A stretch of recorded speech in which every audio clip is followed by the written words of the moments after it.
창세기 1장 2절부터 5절 말씀입니다. 질문을 하나 던져볼까요? 하나님께서 첫날 무엇을 만드셨나요? 라고 질문하면 일반적으로 빛을 창조하셨습니다. 라고 대답합니다. 맞는 답인데 성경에서 한번 더 정확히 본다면 그 답은 3절부터 근거한 답이거든요. 하나님이 이르시되 빛이 있으라. 그리고 빛이 있어서 5절에 첫째 날이니라 이렇게 이어지거든요. 자, 그러면 2절은 어떻게 설명을 할 겁니까? 땅이 나오잖아요. 땅이 혼돈하고 공허하다 라고 말합니다. 땅이라고 말하는 커다란 어떤 덩어리가 있는데 without form and void 라고 이렇게 영어 성경을 설명하고 있죠.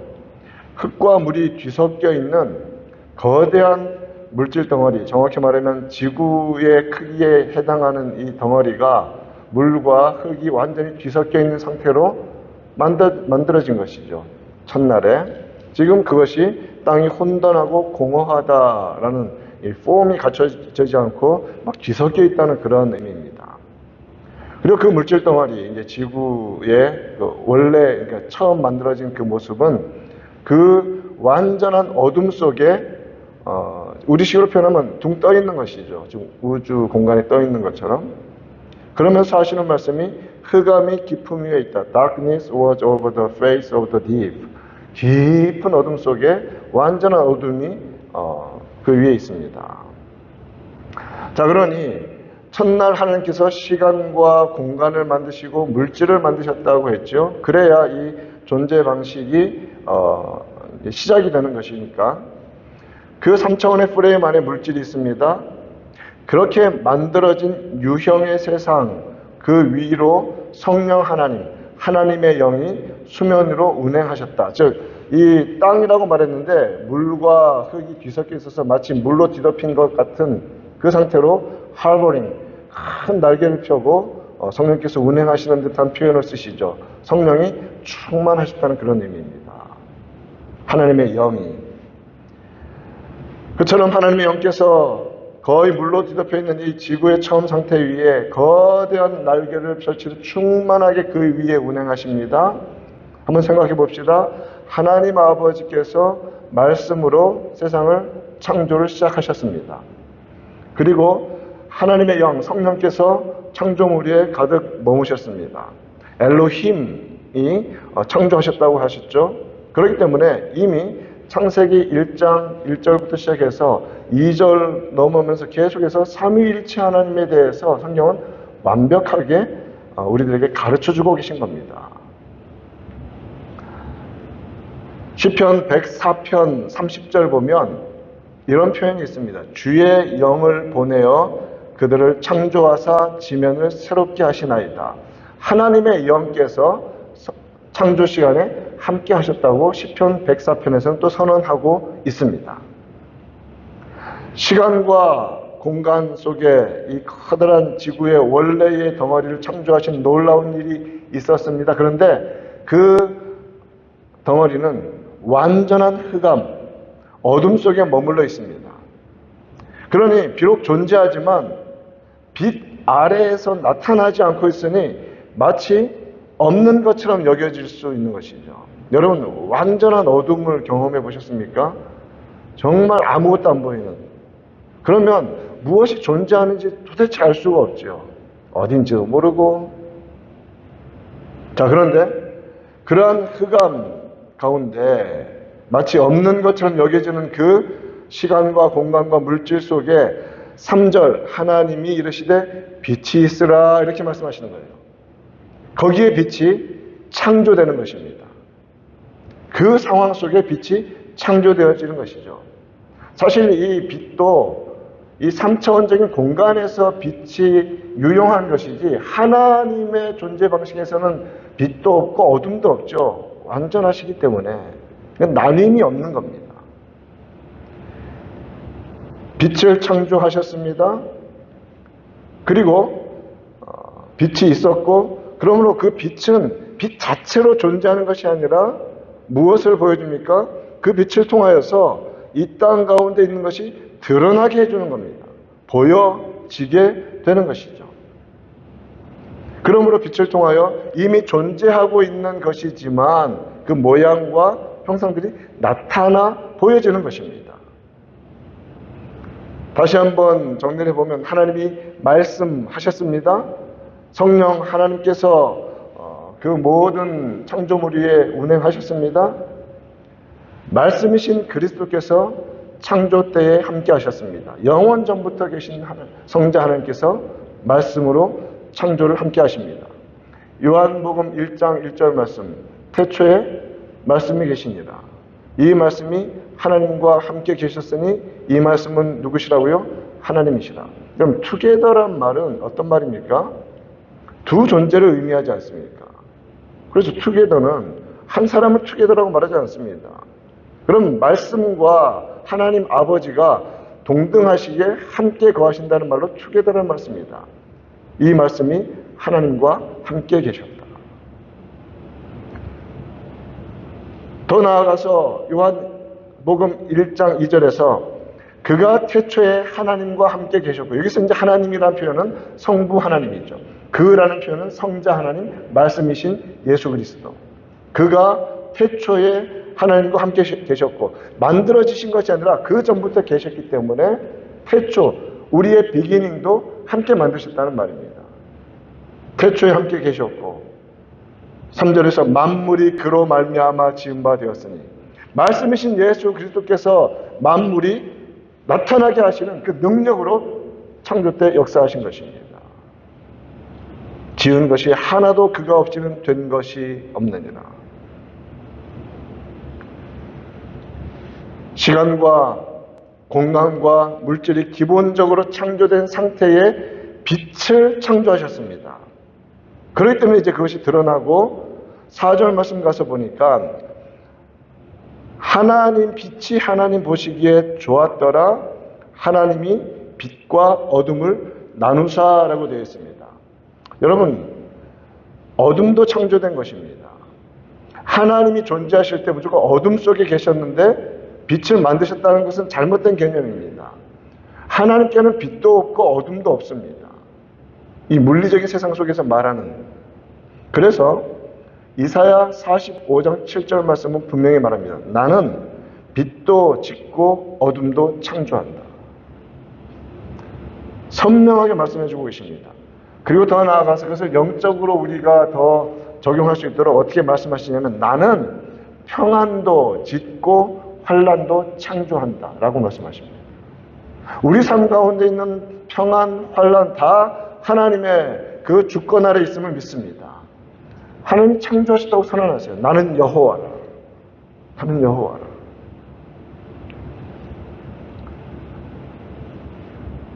빛과 어둠을 나누십니다. 빛을 낮이라 부르시고 어둠을 밤이라 부르십니다. 자, 그런데 여러분, 햇빛은 언제 창조되었습니까? 며칠째? 퀴즈 많이 내는데 당분간 퀴즈 많이 낼 겁니다. 창세기 제일 잘 아시잖아요. 그래도 제일 환경 가운데 제일 시커먼 부분이 창세기 아닙니까? 올해는 일독을 하리라 하면서 출애굽기 20장까지만 읽고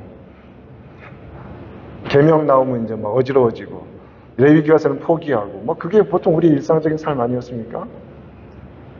여러분, 햇빛은 4일째에 만들어졌거든요. 그런데 어떤 사람들은 햇빛이 4일째에 만들어졌는데 어떻게 빛이 첫날부터 있었느냐? 한번 물어봅시다. 햇빛이 빛 itself입니까? 빛 그 자체입니까? 햇빛은 조금 이제 표현이 재밌는데 빛을 내는 행성일 뿐입니다. 발광체라고 하죠. 빛을 드러내는 물질. 그죠? 그러니까 불이 있으니까 거기에 빛이 나오고 열이 나오는 것이죠. 그런데 신비합니다. 여러분, 이 빛을 어떻게 설명해야 될까요? 너무너무 신비한 겁니다. 그런데 보여요. 햇빛이 있기 전부터 하나님은 빛을 창조하셨습니다. 여기서 우리가 물어야 할 질문, 믿으십니까? 하나님의 창조는 신비합니다. 조금만 생각해보면 이 기적과 이 신비로움 어떻게 설명을 해야 합니까? 빛을 창조하셨고 어둠도 그가 창조하셨습니다. 그래서 만드셨기 때문에 빛과 어둠을 나누시는 것입니다. 나누어서 낮 시간을 보이는 시간을 낮이라고, 안 보이는 어둠이 있는 시간을 밤이라고 그렇게 첫날부터 칭하셨습니다. 햇빛의 유무에 상관없이 밝은 때를 낮이라고 하시고 어두운 때를 밤이라고 칭하시는 것입니다.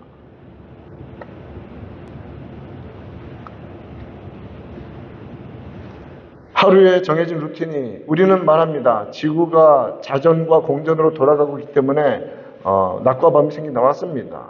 자, 그런데 성경은 말씀하십니다. 해가 창조되고 달이 창조되기 이전부터 이미 하나님은 우리가 지금 말하는 day and night이라는 이 구조를 만드셨다는 겁니다. 뭐 이제 더 깊게 얘기하면 뭐 그게 원래 하루가 아니라 원래 수억 년인데 그렇게 말하는 거야. 뭐 이제 그런 약간 좀 진화론적인 요소가 막 들어오는 그런 그 설명들이 있는데 저는 그런 설명은 아예 언급도 안 하겠습니다. 성경 말씀대로만 추구하고 따라가 봅시다. 성경은 말씀하시잖아요. 똑같이 첫날 태양이 있든 달이 있든 없든 상관없이 하나님은 그것을 낮이라 부르시고 밤이라 부르시고 4일째 가서도 동일하게 낮이라 부르시고 동일한 단어로 밤이라 부르시면서 계속 그 하루의 주기를 만들어 가셨다는 겁니다. 언제부터? 첫째 날부터 만드셨다는 겁니다. 성경대로 믿고 나가야 합니다. 인간에게 조금이라도 설명해 주고자 하는 과학적인 사고방식이 흘러들어가서 너무 이 창조에 대해서 어지럽힌 일들이 많았습니다. 특별히 그것을 창조과학이라는 이름으로 얼마나 많이 그런 일들이 벌어지고 있는지 모릅니다. 여러분, 창조는 믿음이지 과학이 아닙니다. 창조는 믿음입니다. 믿음은 말씀대로 믿는 겁니다. 말씀대로.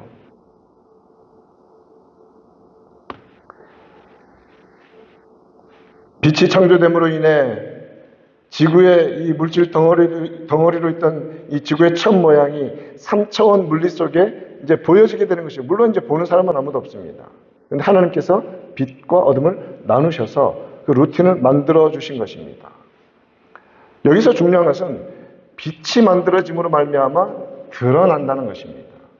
나타난다는 것이고 생명이 보여지기 시작한다는 것이죠. 창조의 빛이 물질 세계를 비추어 인식을 가능하게 합니다. 그래서 대낮에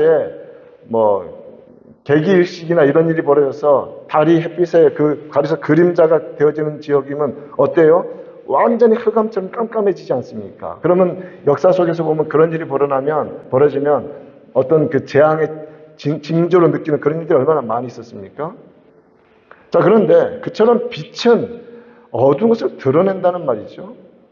자, 이 빛을 이제 오늘 말씀은 좀 더 영적으로 적용하고 마치겠습니다. 우리 죄인의 하나님 앞에 죄를 짓고 어둡고 흑암에 갇혀버린 이 죄인들에게 생명의 빛이 비춰져야 합니다. 이 생명의 빛이 비춰지지 아니하면, 생명의 씨앗이 우리 속에 심겨지지 않으면, 하나님께서 심어주시지 않으면 어떤 죄인도, 그 원수된 죄인은 하나님 앞에 나아갈 길이 없습니다. 마치 흑암 속에 갇혀있는 그런 지구의 원래 모습처럼 말입니다. 그래서 고린도후서 4장 6절 말씀은 이 두 가지 빛을 말씀해주고 있어요. 어두운 데서 빛이라 말씀하셨던 그 하나님께서, 고린도후서 4장 6절에서 창세기 1장 3절을 말하고 있는 겁니다. 그 하나님께서 예수 그리스도의 얼굴에 있는 하나님의 영광을 아는 빛을 우리 마음에 비추셨느니라. 빛을 비춰주셔야, 외부에서 비춰주셔야 이 죄인의 어두운 마음이 밝아지고 예수 그리스도 안에 있는 하나님의 영광을 깨닫게 되고 믿게 된다는 겁니다. 그래서 믿음은 하나님의 선물이라고 하는 겁니다. 하나님이 빛을 비춰주셔야 합니다. 여러분, 전도해 보셨지 않습니까? 아무리 말하고 그래도 하나님께서 역사하시지 않으면 인간의 어두운 마음은 스스로 빛을 만들어내지 못하는 겁니다. 그 생명의 빛은 마치 첫날 하나님이 주권적으로 빛을 창조하신 것처럼 말입니다. 첫 창조의 빛은 이처럼 첫날 만들어져 세상에 밝음을 주었습니다. 이제 그리스도 안에서 새로운 피조물 된 우리의 마음에 하나님께서 예수님을 통하여서 나타내시는 영광을 아는 빛을 비추어 주셨습니다.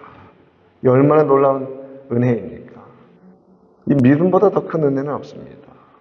그러므로 우리의 삶은, 특히 믿음의 사람들의 삶은 어디에서 출발됩니까?